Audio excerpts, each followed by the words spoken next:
استفاد ريال مدريد من فترة التوقف الدولي هاي المرة. فعليا كل الأخبار السلبية المتعلقة بالفريق اختفت.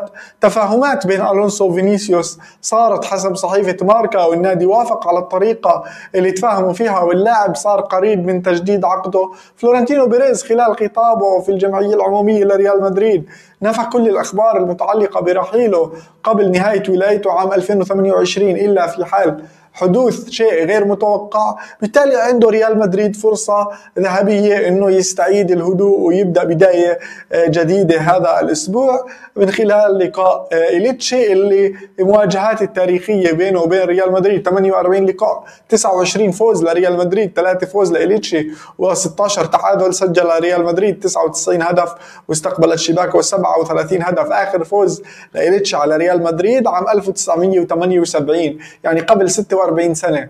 يعني فعليا إليتشي فريق صعب وعنيد على أرضه وعلى ملعبه، ولكن نادرا ما يفوز على ريال مدريد، ومن الصعب جدا عليه الفوز على ريال مدريد. بالتالي اليوم فرصة ريال مدريد الذهبية من أجل اعتلاء الصدارة مجددا والعودة إلى سكة الانتصارات من جديد، مع تمنياتي لكم بمشاهدة ممتعة.